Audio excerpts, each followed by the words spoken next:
Olá, queridos e queridas, bem-vindos ao novo vídeo do canal Dois Passos de Fé. Bem-vindos e bem-vindas. Renata Câmara Gondi, já ouviu falar dessa moça? Uma atleta brasileira de primeira linha, de primeira categoria, prateleira de cima. Hoje faremos uma homenagem a essa moça tão importante e marcante para a natação mundial aqui do Brasil. Se não conhece, nunca ouviu nem falar no prêmio Renata Gondi, cola na gente, se inscreve para quem não está inscrito, vai lá, dá o like, comenta, e é isso aí. Bem-vindos ao nosso novo vídeo.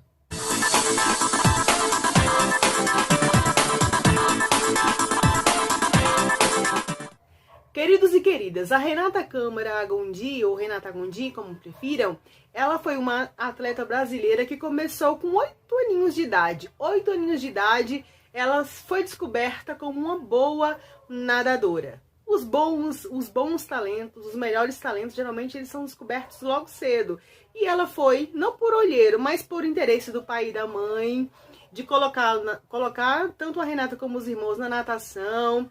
E foi vendo as aptidões e todos os dons e os dotes, ela foi descoberta e ela começou a competir. E não teve outra. Pelo Fluminense, ela recebeu títulos e medalhas e foi evoluindo e foi aparecendo. O Clube de Regatas Saldanha Gama e o Clube Internacional de Regatas também tiveram o privilégio de ter a Renata no seu cast. E a Renata foi evoluindo, foi crescendo, sempre apaixonada pela natação, sempre apaixonada pelas águas. Aos 23 anos, em 1986, ela foi a primeira brasileira na travessia de Caprinápolis, na Itália. Ela nadou simplesmente 36 quilômetros. Para ter noção, a colocação da Renata foi a 6ª pessoa. A 6ª na colocação, a 6ª lá, mundialmente. E a 3ª mulher. Exatamente 9 horas, 27 minutos e 4 segundos foi o tempo da Renata. E ela superou até o Igor de Souza. O atleta, geralmente, ele não suporta desafios. Basta ver um desafio que ele quer superá-lo. E a Renata foi dessa mesma forma. A Renata foi seduzida pelo Canal da Mancha. Vê só, ela começou lá atrás com 8 anos. Ao longo até ali os 23 anos, ela tinha títulos, medalhas, ela tinha toda uma colocação, tinha um nome. Mas ela foi seduzida pelo Canal da Mancha. O Canal da Mancha é como o Everest para os alpinistas. É tipo um selo, é tipo uma forma de concretizar que você realmente está ali habilitado para aquilo que você se propõe na vida. E a Renata, por volta de julho de 88, ela foi para a Europa para se preparar para atravessar o Canal da Mancha. Queridos e queridas, aí onde começa meio que a... Por mais que a Renata tenha tido o preparo, adversidades da vida, sabe? Até mesmo, literalmente, no caso da Renata, ventos opostos não cooperam com a gente. E a Renata foi, meus queridos, no dia 23 de agosto de 1988, mais ou menos 8h22 da manhã, em Shakespeare Beach, começou, então, ali, o momento da travessia da Renata no Canal da Mancha.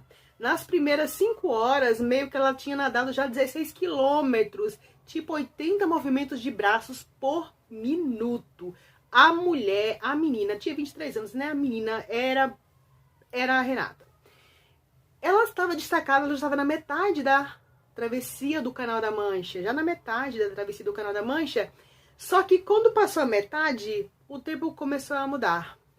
Ondas, já começou ali a passagem de navios, e juntamente com os navios vinha também a poluição dos navios, muita água viva, muitas adversidades que faziam com que aquele momento de nadar, que já era dificultoso, já era trabalhoso, já era cansativo, estava ficando mais pesado, porque a água ficou extremamente gelada. A Renata estava acompanhada da Judite Russo. Vamos falar da Judite Russo? Era tipo uma amiga, uma treinadora e amiga da Renata. O atleta, principalmente, tem que ter alguém que confie, alguém que ele tenha confiança.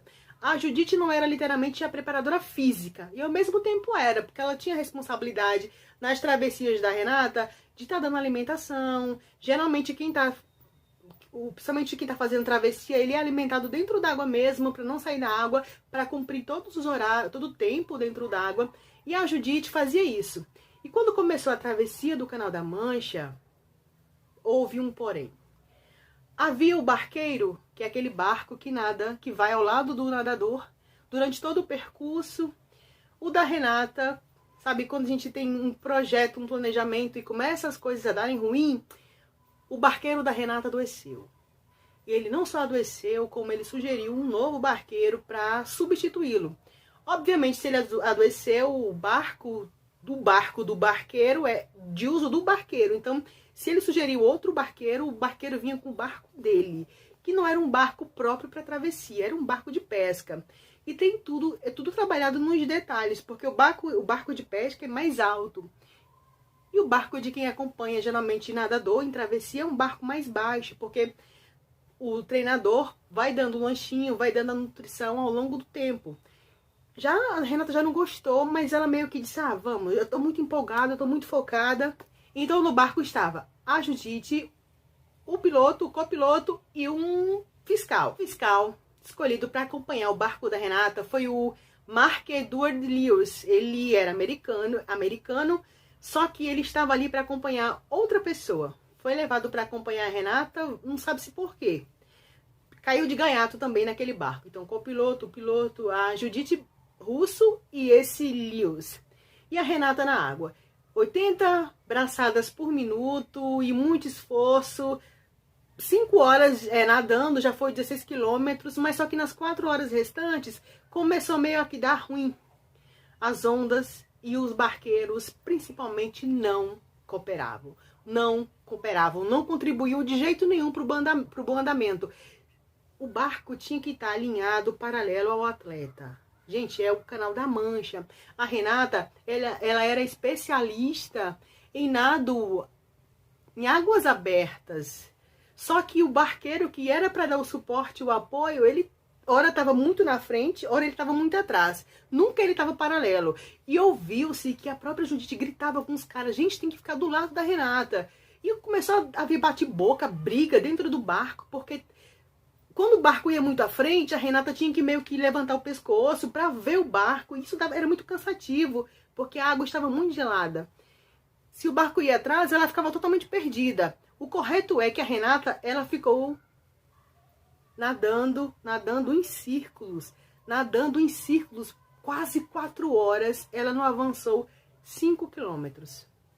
Ela foi ficando cansada, muito cansada. E existe uma regra em travessias que quando vê que o atleta está cansado, joga uma boia. A boia é tipo suporte para resgatar. Só que a Renata sabia que se jogasse a boia e ela pegasse a boia, seria desistência. E ela não estava preparada. Ela não havia chegado ali para desistir. E a Renata, quando viu jogar a boia, ela olhou. A Judite fala que ela olhou meio que assim, sem entender. Judite, me ajuda. Eu sei que eu tô perto. Ela estava sentindo que estava perto da chegada, mas estava cansada. Às 18h01, o Wilda May, que era o barco que estava ali dando o suporte, o teórico suporte para a Renata, chamou a guarda costeira para resgatar a atleta. E a Renata já estava extremamente cansada, muito cansada, e não suportou sequer chegar ao hospital no helicóptero. A causa da morte foi síndrome do esgotamento. Ela teve hipotermia, parada cardíaca, exaustão. Ela não se afogou. A causa da morte foi essa. Foi a 4ª morte no Canal da Mancha. E depois dali, mais 6 pessoas também morreram tentando atravessar dificilmente entre a Inglaterra e a França o Canal da Mancha. Após a morte da Renata, é preciso que às vezes se morra para que haja melhorias. Pilotos, a partir dali, tiveram autonomia também para determinar se está na hora de jogar a boia ou não.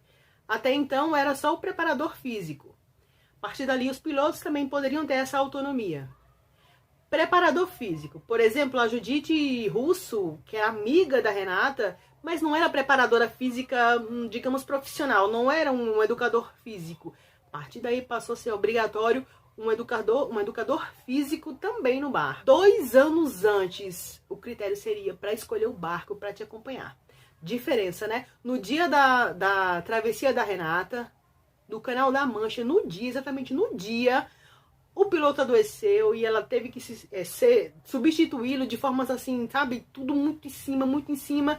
Terminou na morte da Renata. As modificações da lei e do regulamento foi justamente essa. 2 anos antes, para se reservar um barco. E o barco não pode ser de forma alguma alto. Tem que ser baixinho, no nível para que o atleta tenha contato visual com os barqueiros e com as pessoas que estão no barco.